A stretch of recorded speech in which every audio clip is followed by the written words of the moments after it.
Bonsoir à toutes et à tous, bienvenue au Temple de la littérature, au cœur de la librairie Claire Afrique. Temple que nous allons quitter un moment pour aller au cœur des œuvres des frères maronites. Et naturellement, quand on parle des pères maronites, on pense au Liban.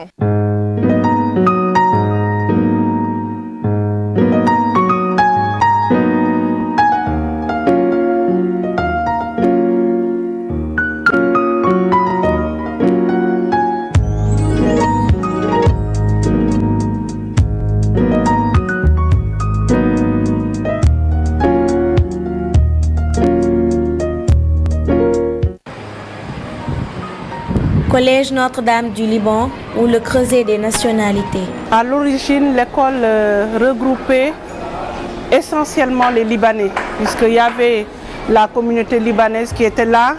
Et pour les regrouper, les pères maronites ont fondé cette école-là. Il y avait dans un premier temps le collège, mais il y avait aussi un internat. Il y avait l'internat où on rassemblait tous les enfants des Libanais qui étaient au Sénégal. Et petit à petit, avec l'intégration, on a commencé à insérer les Sénégalais dans le collège. Et il a fallu plus de 50 ans pour en arriver à ce melting pot. L'école a été fondée en 1960 par le père Sarkis. Père Sarkis, le précurseur, et la lancée continue 50 ans après la première pierre. C'est vrai que c'est une grande école qui a connu depuis 1960 presque une trentaine de directeurs. Mais il y a les 4 derniers directeurs qui nous ont quand même vraiment touchés. Il y a le père Karam, qui était le rénovateur, c'est lui qui a rénové l'école, qui a ajouté les bâtiments et tout. Donc après le père Karam, il y a eu le père Namour. Le père Namour, c'était en quelque sorte l'écologiste. Il a instauré les cages des oiseaux, les espaces verts et tout ce que vous voyez comme embellissement, c'était avec le père Namour. Il a aussi introduit l'informatique au collège. Après le père Namour, il y a eu le père Tony Fakri. Père Tony Fakri est connu vraiment à travers le Sénégal, puisque c'était quelqu'un de dynamique, c'était le diplomate de l'école. Il a fait connaître l'école Notre-Dame du Liban un peu partout au Sénégal. Et dernièrement, il y a le père Bassam Elik qui est l'actuel directeur. Avec lui, c'est la discrétion et la rigueur. Discrétion, rigueur, au finish de bons résultats. On a de très bons résultats. L'année dernière, pour le BFM, on a eu 93,65%. Le CFEE, on a eu 100%. L'entrée en 6e, 93,%. Donc, au niveau des résultats, vraiment, on rend grâce à Dieu. Jean-Marie Sen, professeur de lettres modernes au Collège Notre-Dame du Liban. Je suis là depuis 1997, soit 15 ans à ce jour. Suffisant pour bien connaître l'école et son fonctionnement. Sans être prétentieux, nous sommes toujours parmi les 3 premiers au niveau national. À défaut d'occuper la première place, nous sommes souvent 2e et dans le pire des cas 3e. Alors nous avons établi cela sur des bases quand même assez concrètes. Comme vous le savez, notre devise c'est le travail, la discipline et la réussite. Nous avons une discipline de fer, ça nous le disons d'emblée. Alors là, la discipline, on la respecte strictement. Alors, nous avons aussi un personnel enseignant de service administratif très compétent, je dirais même pas assez, disons très compétent. Et je crois que la somme de tout ça, je crois que c'est ce qui est à l'origine justement de ces bons résultats et qui se confirment d'année en année. Des résultats justifiés aussi par une bonne division du travail. C'est une très grande école. Je peux dire que après les Maris, c'est la plus grande école avec un effectif de 3600 élèves. Il suffit d'être bien organisé puisqu'avec les préfectures, chaque préfet au fait, joue le rôle d'un directeur. Il a le volet pédagogique et tout ce qui est attrait à sa préfecture, c'est le préfet qui gère tout. Donc c'est facile. C'est facile. La preuve, le Collège Notre-Dame du Liban deviendra bientôt lycée. Les secondes, c'est pour l'année prochaine. C'est pour l'année prochaine qu'on va ouvrir les classes de seconde. Nous allons commencer avec 2 secondes S et 2 secondes L. Oui. L'école s'agrandit avec ses nationalités multiples.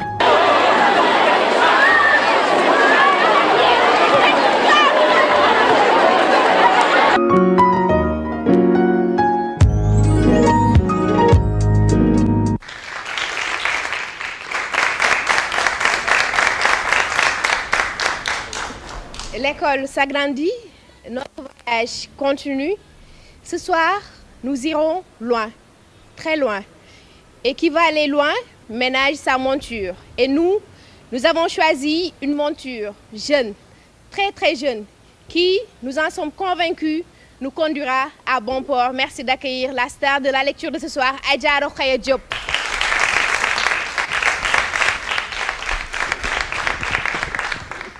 Bonsoir Adja, bienvenue, prenez place.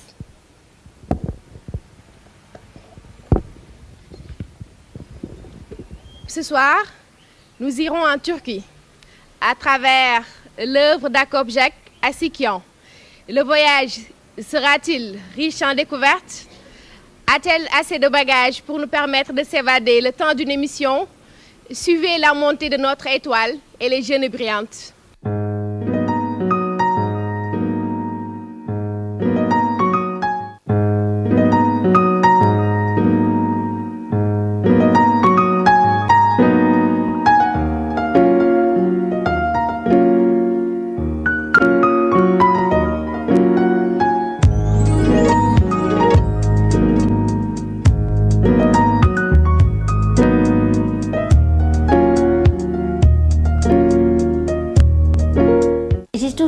Avoir une autorité. Disons né pour être leader. Non, je dirais pas que je suis née pour être leader, mais je dirais même pas que j'aime être leader, mais c'est vrai que parfois aussi, dans certains métiers, il faut être au devant, aimer être devant, aimer diriger. Aimer diriger, aimer défendre. Adja Rokhaya est déjà emmitouflée dans sa robe d'avocat pour étouffer et plaider les longues détentions préventives. Avocat aussi pour défendre ces détenus qui sont en prison alors qu'ils n'ont pas été jugés et qui restent et qui meurent parfois.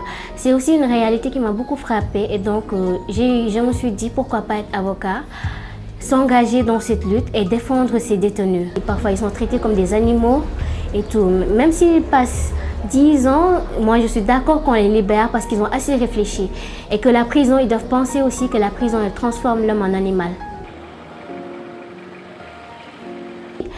Disons qu'en Afrique, c'est pas tellement comme ça. Donc, être une des pionnières, disons. Parce qu'avec la parité, je préfère que ce soit des femmes. Disons que instaurer une justice équitable, juste et qui est indépendante. En attendant d'enfiler sa robe, ses plaidoiries se font sur les tribunes des Y'en-a-marristes avec le nouveau type de Sénégalais. Le concept NTS réunit presque toutes mes philosophies. Parce que de un, le NTS, il aime son travail. Le NTS, il est ambitieux et le NTS, il respecte son pays. Et il aime son pays aussi. Alors, il n'y a qu'un citoyen qui aime, respecte et veut le travail qui peut développer ou qui peut amener son pays au développement. Voilà pourquoi j'adore le NTS. J'adore le NTS. J'adore la lecture. Dès que j'ai commencé à être au préscolaire, je me suis habituée à lire tous les documents qui me passaient sous la main. Et parfois même ma mère, à chaque fois, elle me disait « Arrête, c'est pas bien de fouiller dans les affaires des autres ». Tout ce qu'elle posait, je lisais. Et c'est de là qu'est venu, parce que l'appétit vient en mangeant, c'est là qu'est venu mon plaisir de lire. Déjà, quand je venais avec les journaux, donc il sautait sur les journaux. Alors, est-ce que c'est ça qui l'a poussé à la lecture? Mais oui, peut-être. Disons, elle adore la quête du savoir. Elle aime bien étudier. Et je me souviens encore de son explosion de joie, le jour où elle a passé sa première journée à l'école. Quand je suis arrivé du boulot, elle a sauté sur moi pour dire que Dougouna école. Bon. Je suis inscrite à l'école, donc cette image me reste encore. Un amour, une passion depuis toute petite et beaucoup d'efforts. C'est une passion. Hein. Oui, c'est une passion et puis elle a la volonté aussi. Elle fournit beaucoup d'efforts. Donc elle consacre beaucoup de temps à ses études. Donc elle a la volonté. Adja ne sait pas que lire ou avoir une moyenne de 18 pour ses semestres. Elle prépare le yassa par exemple. Elle le fait très bien. Généralement, les dimanches, c'est elle qui est dans la cuisine. Donc, elle associe les travaux ménagers et ses études. Un tour dans la cuisine, un tour dans sa vie de tous les jours, mais la lecture prime surtout. En fait, le livre qui m'a le plus marqué a été, si je crois bien, La collégienne de Marouba Fall. Ce qui m'a beaucoup marqué dans le livre, c'est qu'on s'identifiait à l'héroïne. Parce que elle était d'abord collégienne, en plus en classe de 3e, nous, élèves de 4e, on est presque là-bas. Chaque jour, on rencontre cela. Et ensuite, sa mort m'a beaucoup frappée à la fin. Et ça m'a fait beaucoup réfléchir sur plusieurs points.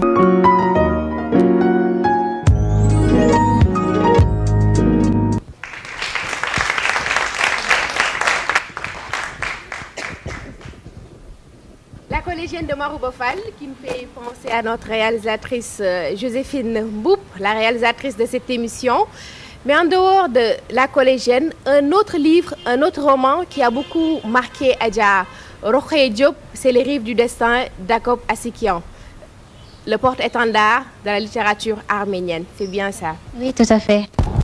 Alors, disons Adja Rokhaya, en quelques mots, qui est cet auteur qui te fait tant rêver, qui te permet de s'évader le temps d'une lecture? En fait, Agob Ajak Assikian, ce qui m'a le plus marqué sur lui, c'est que lui, c'est vraiment un patriote. Parce que dans toutes ses œuvres, il ne parle que de l'Arménie. Et notamment dans le livre que nous avons aujourd'hui, Les Rives du Destin, il ne fait que retracer l'histoire. Si on voit bien le livre, l'histoire des Arméniens, du massacre qu'ils ont subi et même après des maltraitances que les Turcs leur infligent. Acob Jacques Assikian, c'est Les Rives du Destin, c'est aussi Un été sans aube. Apparemment, il a beaucoup écrit. Oui, apparemment, il a écrit 12 œuvres, notamment des articles et des essais aussi. Et même après ça, et même sans ça aussi, il a écrit plus d'une centaine d'œuvres. Et même si toutes ces œuvres ne sont pas publiées, il a écrit ça quand même. L'essentiel, lui, il a un combat. Son combat, c'est la reconnaissance du peuple arménien. Oui. D'accord. Avant Les Rives du Destin, on l'a dit tout à l'heure, il y a Un été sans aube. Un été sans aube qui est la suite logique des Rives du Destin. Oui, parce qu'en fait, Les Rives du Destin est une suite. Comme nous le verrons quand on lira le livre, quand une personne lira le livre, elle verra que si elle a lu Un été sans aube et qu'elle lit ensuite Les Rives du Destin, elle saura qu'il y a une corrélation entre ces deux livres. Parce que c'est une suite. En fait, l'histoire commence avec Un été sans aube. Là où Riza B a rencontré Maro, l'héroïne, une des héroïnes, je dirais, et qu'ils ont eu à avoir un enfant qui est Nour, l'héros principal. L'héros principal, Nour, l'enfant illégitime, sûrement oui. Nous y reviendrons, mais à travers Les Rives du Destin, on arrive quand même à retracer l'histoire de la Turquie Adja Rokhaya. Oui, tout à fait. C'est dans ce livre qu'on voit vraiment, personnellement, je dirais que c'est là que j'ai découvert ce que les Arméniens ont vécu.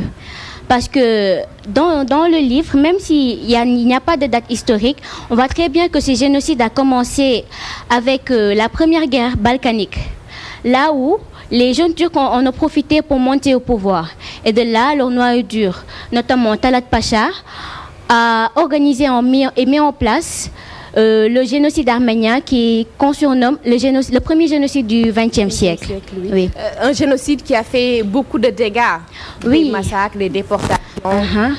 Si on veut chiffrer ça, on pourrait dire que il y a eu environ 1,2 million d'Arméniens massacrés lors de ces génocides. Presque les 2/3 de la population. Oui, tout à fait. Donc terrible. Terrible. Alors, Adja Rokhaya, allons peut-être au fond du livre, Les Rives du destin. Tout commence autour de l'héros principal, Nour. Nour, l'enfant illégitime. Nour, l'enfant qui à la limite donne des sueurs froides au dos. Oui, tout à fait. En fait, Nour, lui, c'est vrai que Nour